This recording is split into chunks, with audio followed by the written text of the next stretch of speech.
ये जो चैप्टर है वो चैप्टर आपका एनसीईआरटी 6 क्लास ज्योग्राफी से संबंधित है। चैप्टर का नाम आपका है, तो चैप्टर पे देखते हैं। चैप्टर का नाम क्या है कि पृथ्वी के प्रमुख स्थलों के बारे में ये चैप्टर है, स्थल रूप। तो शुरू करते हैं। इसमें कुछ स्थल रूपों को ज़रूर देखा होगा। ये चैप्टर कह रहा है कि आप देखेंगे पृथ्वी की सतह सभी जगह एक समान नहीं है। पृथ्वी पर अनगिनत प्रकार के स्थल रूप हैं और कुछ भाग ऊपर नीचे समतल होते हैं, तो कुछ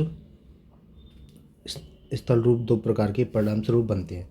आपको यह जानकर आश्चर्य होगा कि मैदान पर आप खड़े हैं, जिस मैदान पे आप खड़े हैं उसमें धीरे धीरे गति हो रही है। पृथ्वी के अंदर लगातार गति हो रही है।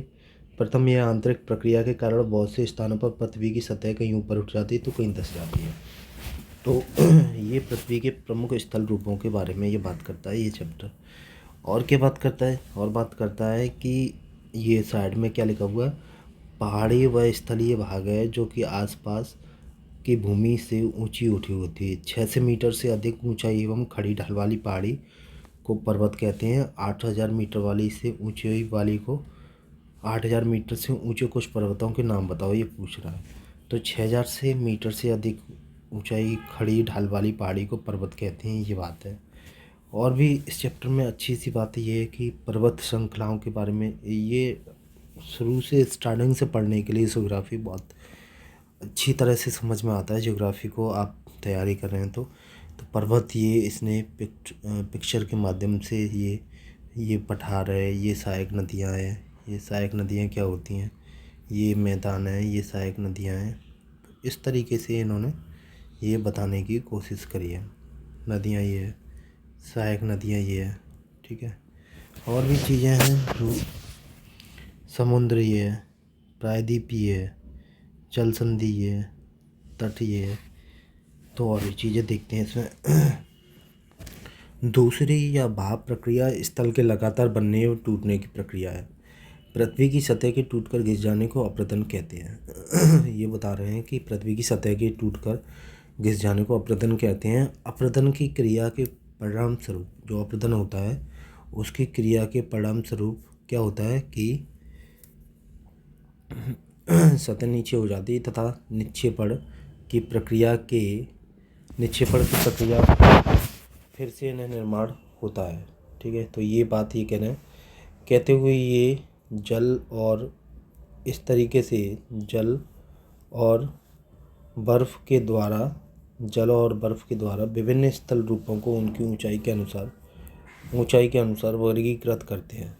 तो इस तरीके से उन्होंने जो है आपको ये बताया। दूसरी भाप प्रक्रिया स्थल के लगातार बनने टूटने की प्रक्रिया है।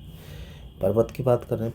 पर्वत पृथ्वी की सतह की प्राकृतिक ऊंचाई है। पर्वत का शिखर छोटा होता है तथा आधार चौड़ा होता है। यह आसपास के क्षेत्र से बहुत ऊंचा होता है। कुछ पहाड़ बादलों से जैसे ऊंचाई पर जाएंगे तो जलवायु ठंडी हो जाएगी। तो ये बात कह रहे हैं। कुछ पर्वतों पर हमेशा बर्फ़ जमी रहती है। कुछ पर्वत पर हमेशा जमी रहने वाली बर्फ़ की नदियाँ होती हैं जिन्हें हिमानी कहते हैं। अब आप समझेंगे कि हिमानी क्या होता है, तो इसमें ये डिफ़ाइन करके बताया हिमानी क्या है। यहाँ कुछ ऐसे पर्वत हैं जो समुद्र के भीतर हैं, जिन्हें आप नहीं देख सकते। कठोर जलवायु होने के कारण पर्वतीय क्षेत्रों में बहुत कम लोग निवास करते हैं। वहाँ का धरातल खड़ी ढाल का होता है तथा कृषि योग्य भूमि की कमी होती है। पर्वत एक रेखा के क्रम में व्यवस्थित हो सकते हैं जिसे श्रृंखला कहते हैं। देखो ये वलित पर्वत का इन्होंने भूप्रपट्टी दिखाई है, वलित पर्वत का हिमालय को दिखाया है, वलित पर्वत का उदाहरण बताया। तो इस तरीके से इन्होंने जो है अच्छी ये एनसीईआरटी का ये चैप्टर को खत्म करते हैं हम। कहा जाता है कि बहुत से पर्वत तंत्र समांतर श्रृंखलाओं के रूप में होते हैं। कैसे होते हैं? समांतर श्रृंखलाओं के रूप में होते हैं।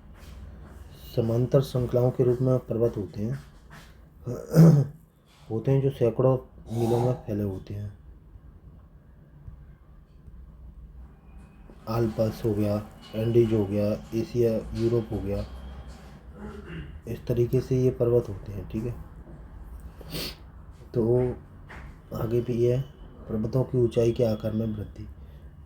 पर्वत 3 प्रकार के होते हैं, वलित, ब्रंशोत तथा ज्वालामुखी पर्वत। हिमालय तथा अल्पस वलित पर्वत है, ये बताया जा रहा है। हिमालय और जो है सतह पर 3 प्रकार के होते हैं। एक होता है वलित पर्वत हो गया, वलित पर्वत हो गया नंबर 1। नंबर 2 हो गया आपका ब्रंशोत पर्वत हो गया, और तीसरा हो गया आपका ज्वालामुखी पर्वत। ये बता रहे हैं एनसीईआरटी कि ज्वालामुखी पर्वत हो गया। तो ये 3 पर्वत हो गए आपके। आगे भी चलते हैं, जिनका हिमालय अल्पस वलित पर्वत के उदाहरण है, ये कहना चाह रहा है। शिखर शंक्वाकार होते हैं। भारत का अरावली ये पर्वत श्रृंखला विश्व की सबसे पुरानी पर्वत श्रृंखला है, ठीक है। अपरदन की प्रक्रिया के कारण यह श्रृंखला घिस गई। उत्तरी अमेरिका के अपलेशियन, रूस के यूराल पर्वत गोलाकार दिखाई देते हैं, इनकी ऊंचाई कम है। ये बहुत पुराने वलित पर्वत हैं, जहाँ बहुत बड़ा भाग टूट जाता है तथा ऊर्ध्वाधर रूप से विस्थापित हो जाता है, तथा ब्रंशोत पर्वतों का निर्माण होता है। ऊपर उठे हुए खंड को उत्खंड तथा नीचे धसे हुए खंड को द्रोणिका ब्रंश कहा जाता है। पर्वत यूरोप की राइन घाटी, वासजेस पर्वत इस तरह के पर्वत तंत्र के उदाहरण हैं। एटलस में दिए गए विश्व मानचित्र से उनकी स्थिति को देखिए तथा कुछ इस प्रकार की भू आकृतियों के उदाहरण का पता लगाइए।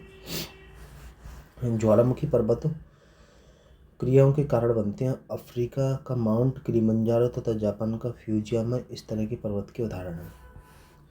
तो ये जो बात चल रही है, ये ज्वालामुखी क्रियाओं के कारण बनते हैं। अफ्रीका का माउंट किलिमंजारो, फ्यूजियामा इस तरह के पर्वत के उदाहरण हैं, ठीक है, उदाहरण हैं। और भी हैं, पर्वत बहुत लाभदायक होते हैं। पर्वत जल के संग्रहार होते हैं। बहुत सी नदियों का स्रोत पर्वतों में स्थित हिमानियों में होता है। और ये पर्वत, ये बात सही है कि बहुत सी नदियाँ तो पहाड़ों ही से निकलती हैं। जलाशयों के जल को लोगों तक पहुँचाया जाता है। पर्वतों के जल का उपयोग सिंचाई, बिजली उत्पादन में किया जाता है। नदी घाटियों, वेदिका कृषियों के लिए उपयुक्त होती हैं। पर्वतों में अलग अलग प्रकार की वनस्पतियाँ तथा जीव जंतु पाए जाते हैं। वनों से हमें ईंधन, चारा, आश्रय तथा उत्पाद जैसे गोंद, रेजिन इत्यादि प्राप्त होते हैं। सैलानियों के लिए पर्वत भाग अत्यंत उपयुक्त स्थान है। पर्वतों की यात्रा उनकी जो होती है,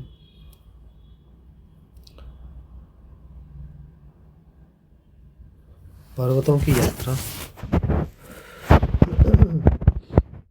सुंदरता को देखने के लिए विभिन्न प्रकार के स्रोत होते हैं। तो ये बात है। तो ये उसने बताया कि ज्वालामुखी होता है, भाप हो गई, और ऐसे घुसते घने बादल हो गए, किनारों से निकलती पिघलती चट्टानें हो गई, लाखों जैसे लाख कहलाती हैं। ज्वालामुखी शंकु का निर्माण राख और लावा के परतों से जमने से होता है, ये लावा है। अत्यधिक दाब से मैग्मा जो क्या होता है, अत्यधिक दाब से मैग्मा का निर्माण होता है। ये ज्वालामुखी पर्वत का, इस खेल का नाम क्या है ये बता रहा, ये पूछ रहा है। तो आप कमेंट करके बताना इसका खेल का नाम क्या है। पैराग्लाइडिंग हो गया, हैग हो गया, ठीक है। तो इस तरीके से ये जो है हैग हो गया, पैराग्लाइडिंग हो गया, प्रचलित खेल। और हिमालय में स्थित स्थानों का नाम बता सकते हैं। पठार क्या है, ये बात हो रही है। पठार जो है उठी हुई या ऊपर या आसपास के क्षेत्र से अधिक उठा हुआ होता है। उसका ऊपरी भाग मेज के समान सपाट होता है। किसी पठार के एक से अधिक किनारे होते हैं, जिनके ढाल होते हैं। पठारों की ऊंचाई प्राय कुछ 100 मीटर से ऊंची होती है। तो इस तरीके से पर्वतों की पठार भी नए पुराने हो सकते हैं। भारत में दक्कन का पठारों में से एक है। केन्या, तंजानिया, युगांडा का पूर्वी अफ्रीका पठार एवं ऑस्ट्रेलिया का पठार इसी प्रकार के उदाहरण हैं। तिब्बत का पठार विश्व का सबसे ऊंचा पठार है, जिसकी ऊंचाई मध्य समुद्र तल से 4000 से 6000 मीटर तक है। पठार बहुत उपयोगी होते हैं क्योंकि उनमें खनिजों की प्रचुरता होती है। यही कारण है कि विश्व के बहुत से खनिज पठारी भागों में स्थित हैं। अफ्रीका का पठार सोना एवं हीरो के खनन के लिए प्रसिद्ध है। भारत में छोटा नागपुर के पठार में लोहा, कोयला तथा मैग्नीज के बहुत बड़े भंडार पाए जाते हैं। ये पठारों की विशेषता है।